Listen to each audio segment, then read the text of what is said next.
I didn't even introduce you. That's fine. They know who I am, I think. Maybe. There's like 3 people that know. What's going on, everyone? Welcome to the Brad and Kyle channel. We are going to be discussing one of the best ways that you can increase your power. Now, you don't only have me. You have our Brad and Kyle membership coach, the legend, Mr. Daniel Puerto. Legend. And, you know, we've seen all different kinds of power. You know, we've seen some low back swings generate a lot of power. We've seen some high back swings generate a lot of power. But where we're gonna focus on specifically, the ball at the top of your swing, whether it's high, whether it's low, it doesn't matter. And then where your hand is on the ball. Now, Daniel just did a video with one of our Brad and Kyle members, John, and I thought you did a really good job of explaining what you need to do and how you need to get there. We're looking for this to be your arm, your wrist, the palm of your hand, and your fingers. Here are the targets. Palm of the hand in the center of the ball. The wrist needs to be on the ball, and the fingers need to be towards the backside of the ball. So Daniel, what kind of tips do you have for someone that is looking to generate more power but maybe a little flat in the backswing? I see this all the time with amateur bowlers that are trying to generate more power. This happens in such a large number of cases. That's why I wanted to make this video with you as well. Yeah. One of the things that we gotta do is get our hand on top of the ball. Yes. At the top of the swing. The most important part of that is that all the bowlers that I coach tell me all the time, hey coach, that bowling ball is heavy and big and I'm using a lot of muscle to get there to try to get my hand around it. Here's the tip. When your bowling ball reaches the apex of your swing, the highest point, at that point, the bowling ball is actually weightless. It takes a certain amount of energy to get the ball up there, and at some point, the energy upwards and gravity match perfectly. Just like if you grab a bowling ball and toss it up in the air and then back down. When it gets to the top, that bowling ball is weightless. We have to take advantage of that weightlessness. Yes. We gotta feel that weightlessness and use that very moment when the ball is not heavy to get your hand on top and around the ball, get your fingers to the back of it. And I can show you a tip on this video on how to train for that. Yeah, let's do that. All right. So here's a tip that I've been working with a lot of my students, and it really helps out. Find yourself a house ball, the lightest house ball you can get that you can still put your thumb all the way in it. Assume the no step position, right? So your left foot at the foul line, right foot back, drop your hips a little bit, get nice and comfy, and get ready. And what you want to do is give it a swing and feel that weightlessness at the top, right? Just get up there and feel how it's weightless, right? And just back and forward. Now, once you can feel and identify where that weightless is at the top of the swing, then capitalize on that weightlessness and wrap your hand around it.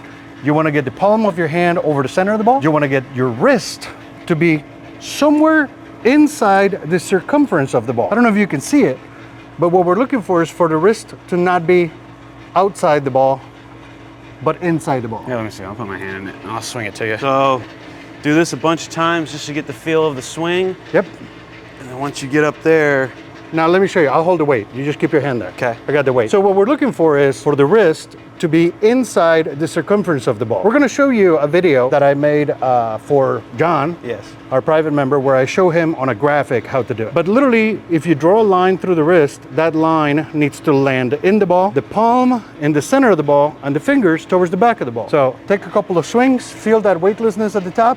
Now wrap your wrist around it. There we go.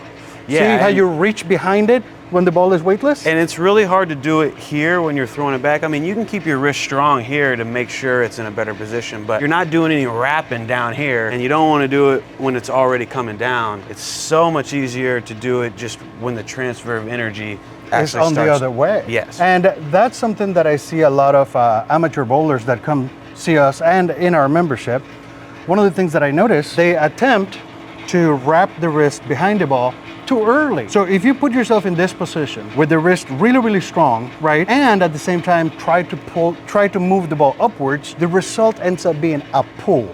Yeah, because you're already muscled into the ball. And I can actually already feel like this muscle. And it's only 9 pounds. And it's only 9 pounds. Right? Yeah. But if you imagine 15. If you straighten your wrist out during the way up, and when you get to that moment, get in it, it has actually a second component that we start seeing. Watch what happens to Brad's elbow. You keep your hand nice and relaxed. Okay. Watch this, wrap around. You see that elbow flex Oh, a little bit? Yeah. It helps you. Yeah, it helps you because that's when we want the elbow to bend just a little bit so you can whip the ball at the bottom of the swing. Yeah, and if I was to keep my elbow really straight and try and get my wrist to be, you're putting a lot of strain on your wrist, so there needs to be some help with the elbow. Correct. And you gotta use that elbow to kind of reach behind it. Yeah, and it's hard to do that here, and it's hard to do it on the way down. So I want to throw some shots. I want to throw a couple shots. And let's see if you can do a shot where you end up with your wrist outside the ball. Yeah. And we'll see how much you can hook it. Yeah. And let's see a shot with your wrist on top of the ball, and Okay. the difference should be noticeable. Just knowing that my hand's going to be a little bit more on top of it. I can just already feel my thumb coming out of it earlier, and it's just way harder to get any revs on it. So here we go. That might actually look okay. Okay, so that actually hit the pocket. That wasn't terrible. That was pretty weak. Yep, and you can see the reaction on the 7-pin. Yeah, the it 7-pin went, but it went so lazy, and the ball gave you a hook, because it's gonna. Yep. But it was a very mild hook. Yeah, delayed. Okay, so now on this next one, we have a full rack. Let's get on it. Let's get on it. And so what I'm thinking of is, you don't really change a whole lot in the first 3 steps. You don't really change a lot in your push away or anything. You can still be relatively weak on the way back. But whenever this ball apexes, I'm trying my best to wrap my hand around it just to get my hand under it.